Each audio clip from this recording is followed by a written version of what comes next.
acredita que o PT tem ligação com as Farc? O PT? Claro que tem, isso é público e notório. Claro, isso é histórico. Só pegar o projeto, né, o São Paulo, claro que tem. Por que negar isso?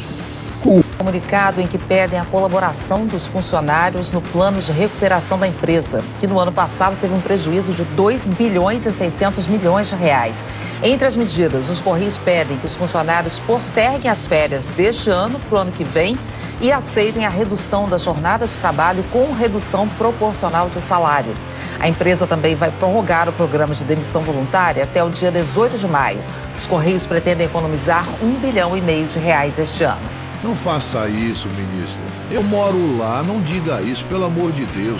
Ministra, eu vou... Então, a gente pode olhar... Mas a senhora está dando um dado falso, ministra. Não é falso. É falso, ministra. São os dados que a minha equipe... Comparar antes do anúncio, quando o Fernando Henrique fez o anúncio da estrada... A senhora está falando de 30 anos atrás, ministra? A senhora pegou o polinho de 30 anos atrás para agora? A senhora está atrapalhando o desenvolvimento do país. Eu lhe digo isso com a maior naturalidade do mundo. A senhora atrapalha o desenvolvimento do nosso país. Tem mais de 5 mil obras paradas por causa dessa conversinha, governança, bababá. Não é não, ministra. O Brasil está acompanhando. Eu vi morrer 6 pessoas nessa luta de proteção para que o Acre tivesse a preservação que tem. A senhora viu 6 pessoas morrerem.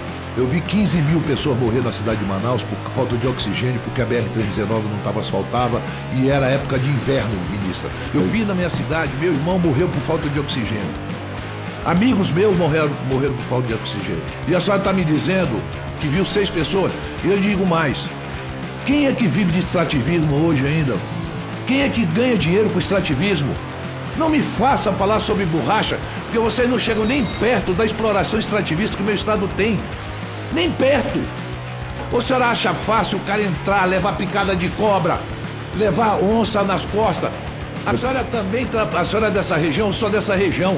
A senhora conhece essa região tão bem quanto eu. Obrigado, então a senhora não me fale. 6 mortes, ótimo. A senhora está falando que 1.006 pessoas morreram. Eu vi 15 mil. Obrigado, senador Maia. Com a palavra, senador Chico Rodrigues.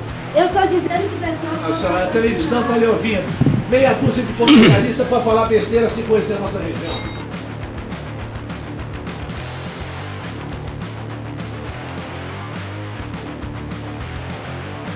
O Jornal Nacional teve acesso com exclusividade a atas de reuniões que mostram que o ministro da Previdência, Carlos Lupe, foi alertado sobre o aumento de descontos não autorizados em aposentadorias. Mas levou quase um ano para tomar as primeiras providências. O primeiro alerta ao ministro da Previdência, Carlos Lupe, foi feito em uma reunião do Conselho no dia 12 de junho de 2023. De acordo com a ata, abertos os trabalhos, a conselheira Tônia Galetti relatou que havia solicitado a inclusão da discussão sobre os acordos de cooperação técnica. Lupe rejeitou o pedido por não estar na pauta. A conselheira reforçou a solicitação, tendo em vista as inúmeras denúncias feitas. O ministro da Justiça, Alexandre de Moraes, causa um novo constrangimento ao governo. Ele teria recebido, na época em que trabalhava como advogado, 4 milhões de reais de uma empresa investigada por lavagem de dinheiro. A Operação Acrônimo é um novo problema sobre a mesa do ministro da Justiça. Segundo o jornal Folha de São Paulo, Alexandre de Moraes, que é chefe da Polícia Federal, aparece em documentos apreendidos há um mês e meio pelos investigadores da PF nos escritórios da empresa JHSF, uma das 24 suspeitas de lavagem de dinheiro num grande esquema de fraudes em financiamentos de campanhas eleitorais. O ex-governador de Minas, Fernando Pimentel, foi denunciado por envolvimento com o caso. De acordo com o jornal, os papéis indicam que o escritório de advocacia do hoje ministro recebeu cerca de 4 milhões de reais da empresa do ramo imobiliário. Por meio de nota, a JHSF confirmou hoje que Moraes foi advogado e consultor jurídico do grupo empresarial. A empresa informa que entregou todos os documentos solicitados às autoridades, mas não confirma o valor do pagamento em honorários. Alega que o processo processo é sigiloso. O caso levou o ministro da Justiça a prestar explicações diretamente ao presidente Temer. Alexandre de Moraes nega que tenha recebido 4 milhões de reais pelos serviços prestados e que tem... O ministro da Justiça, Alexandre de Moraes... Vossa Excelência, me respeite. Vossa Excelência não tem condição alguma. Vossa Excelência está destruindo a justiça desse país e vem agora dar lição de moral em mim. Saia à rua, ministro Gilmar. Saia à rua. Ministro Joaquim, nós já faça o que eu faço. Discussão, como eu pedi. Não tem, Vossa Excelência não tem condições alguma, não tem nenhuma condição. Estou na rua, não está não. Vossa Excelência não está na rua, não. Vossa Excelência está na mídia, destruindo a credibilidade do judiciário brasileiro. É isso. Vossa Excelência, quando se dirige a mim, Vossa Excelência não está falando com os seus capangas do Mato Grosso, ministro Gilmar. Respeite. Respeite. Não faz sentido algum discutir anistia. Isso seria consagração da impunidade.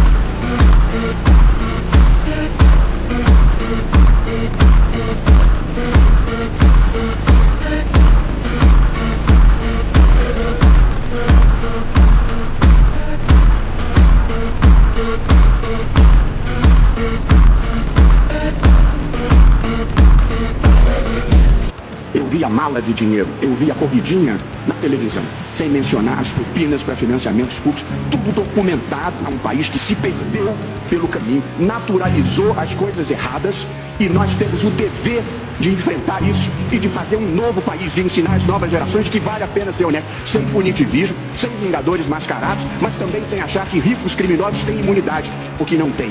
Nesses 10 anos do Supremo Tribunal Federal, de julgar casos referentes à corrupção que ocorreu no Brasil. Ninguém pode esquecer que ocorreu no Brasil, no Mensalão, na Lava Jato, mas aqueles 50 milhões das malas eram verdadeiros. O gerente que trabalhava na Petrobras, ele devolveu 98 milhões de dólares. Vossa Excelência, quando chegou aqui, soltou Zé Dirceu. Porque recebeu indulto do presidente da República. Não. A verdade é o seguinte, tem corrupção no Poder Judiciário.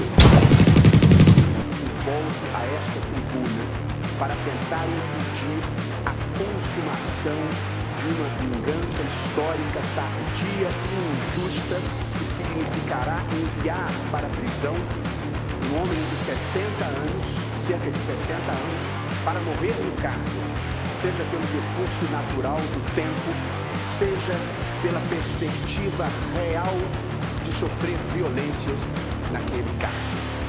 Este caso coloca em discussão 3 valores especialmente significativos para o Estado constitucional: a soberania nacional, a separação dos poderes e a proteção dos direitos fundamentais. Mas antes de demonstrar o acerto jurídico da decisão do presidente da República, do presidente Lula, eu gostaria de ser capaz de demonstrar a Vossa Excelência que sua decisão é moralmente legítima e não havia outra decisão a ser tomada nessas circunstâncias. E, portanto, passo a demonstrar, senhores ministros, porque se me afigura fora de dúvida que a decisão do presidente da República era moralmente legítima. Em primeiro lugar, porque já se passaram 32 anos, 1 mês e 20 dias desde o último fato relevante imputado ao PAC e, por extensão, imputável a Cesare Battisti. O maior prazo de prescrição do direito brasileiro é de 20 anos. Este é o ponto de equilíbrio entre justiça e segurança jurídica do nosso ordenamento. Eu não estou aqui fazendo uma invocação técnica do argumento da prescrição, não. Eu estou fazendo uma invocação moral sobre o poder de punição e a finalidade da pena em um Estado democrático de direito. E aqui não se trata de prevenção individual, porque Cesare Battisti há mais de 30 anos é um homem pacato e ninguém nunca imputou a ele qualquer ato reprovável desde o tempo dos anos de chumbo luterianos. Também não é o caso de se falar em prevenção geral. A luta entre comunismo e capitalismo já acabou há mais de 20 anos. Já não há mais o papel de se dissuadirem aventuras revolucionárias. Portanto, sobra apenas o caráter retributivo da pena. Trata-se apenas, então, de uma vingança. Esse é o papel menos nobre da pena. E neste caso, senhor presidente, senhores ministros, seria uma vingança histórica, uma vingança dos vencedores contra os vencidos na disputa que se materializou na Guerra Fria. E se os revolucionários tivessem ganho, eles é que ditariam o direito, como fizeram Napoleão, como fizeram Lenin, como fizeram George Washington. Portanto, o que se cuida aqui é de impedir uma vingança histórica tardia e injusta. Foi isso que o presidente Mitterrand fez na França quando negou a extradição. E é isso que o presidente Lula está fazendo no Brasil também ao negar a extradição. É a defesa dos vencidos. Eles perderam, mas não devem ser perseguidos por causa disso. O Tribunal de Contas da União abrirá uma nova frente de investigação no INSS pela identificação por auditoria de pagamentos indevidos já identificados em fiscalizações de 1.327.382 benefícios de abono salarial e também pagamentos indevidos de seguro-desemprego. Há ainda, no meio desta questão, uma investigação, uma apuração que diz respeito às falhas da Dataprev, que tem, de novo, atuado em violação às boas práticas de transparência de informações e do regulamento de compartilhamento de dados entre órgãos públicos. Duas novas frentes, apuração indevida, já nesse caso o INSS pode ser a vítima do pagamento do desembolso ilegal de abono salarial e seguro-desemprego, mas a Dataprev está sendo alvo aí de uma devassa por conta da blindagem que criou em torno dos seus próprios dados para os órgãos de fiscalização. E eu quero garantir ao senhor, presidente Lula, que essa Polícia Federal, hoje, toda ela, está a serviço de uma única causa, que é a sua causa, a causa do Brasil. Ouçam o que disse o presidente Lula ontem no pronunciamento do 1º de maio. Na última semana, o nosso governo, por meio da Controladoria Geral da União e da Polícia Federal, desmontou um esquema criminoso de cobrança indevida contra aposentados e pensionistas que vinha operando desde 2019. Determinei à Advocacia Geral da União que as associações que praticaram cobranças ilegais sejam processadas e obrigadas a ressarcir as pessoas que foram lesadas. Então, veja, ele falou que o governo dele, por meio da CGU e PF, desmontou um esquema criminoso. Não. A Polícia Federal e a Controladoria Geral da União desmontaram um esquema criminoso que funcionava no governo dele. É diferente. Não é que o governo dele desmontou. Ele estava no Palácio do Planalto, tocou o telefone, ele ligou para o diretor da Polícia Federal, ligou para o ministro-chefe da Controladoria Geral da União e falou: atenção, estou falando com os dois ao mesmo tempo. Desmontem um esquema criminoso que funciona desde 2019. Não aconteceu isso. O presidente Lula foi surpreendido por uma operação da Polícia Federal que descobriu que Carlos Lupe chefiava uma estrutura onde dentro funcionava um esquema de corrupção brutal que vem se arrastando desde 2019, mas que na gestão Lupe, que é o ministro da Previdência de Lula, foram desviados 4 dos 6 bilhões e 300 milhões de reais até o momento. É agora a corrupção sem fim no Brasil. E ninguém melhor para escancarar o Brasil da roubalheira do que o repórter secreto do Fantástico. O repórter secreto foi para São Luís do Maranhão para investigar o desvio de R$1 bilhão. Sabe de onde esse dinheiro foi desviado? Da saúde pública. A história é a seguinte: tinha um pessoal que era responsável por administrar hospitais. Só que, na verdade, esse pessoal formou uma quadrilha para roubar o dinheiro que o governo mandava para esses hospitais.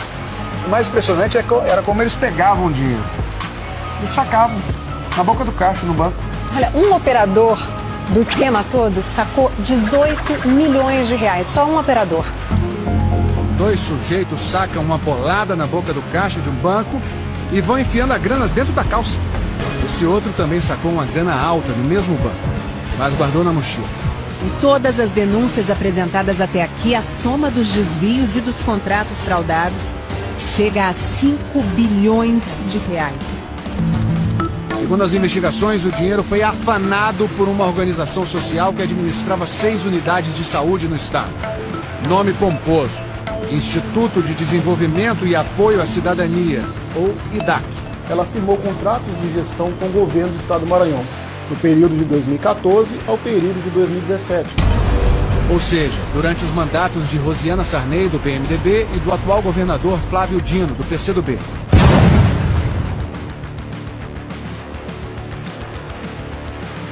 Resultado: mais 6 meses que eu tô com a requisição do neurologista, eu nunca consegui marcar. O tempo fechou na capital maranhense. Foi a Operação Rêmora, da Polícia Federal, que teve a ajuda da CGU, a Controladoria Geral da União. Continuou a atuar, ignorando mandato, ignorando qual partido estivesse no poder. Quem sacava? Os funcionários do Instituto de Desenvolvimento e Apoio à Cidadania, o IDAC. Olha a casa do camarada. A família vende gelão, mas quem entrou numa fria foi ele, Walter Leno Silva. Percebemos então que poderia se tratar de um laranja ou um testa de ferro de alguém mais poderoso.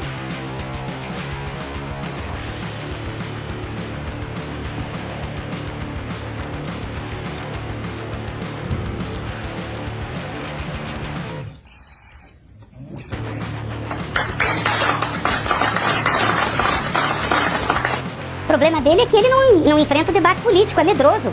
Ou seja, ele tinha que enfrentar o debate político aqui. Por que ele foi articular nos Estados Unidos, com o Congresso americano, uma lei para impedir que brasileiros vão para lá? Uma lei para impedir... Era uma lei contra o ministro Alexandre de Moraes, uma lei contra a nossa Suprema Corte. Nós não podemos admitir isso. Esse país aqui não pode ser governado pelos interesses americanos. Então é um desserviço o que ele presta ao país.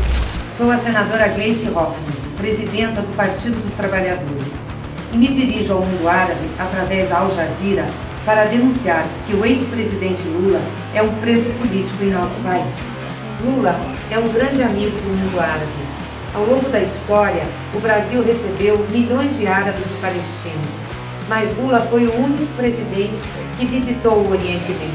Em seu governo, o comércio com o Oriente Médio se multiplicou por 5. Em 2005, Lula promoveu em Brasília a primeira conferência da América do Sul e dos países árabes, estendendo os laços de amizade a toda a nossa região.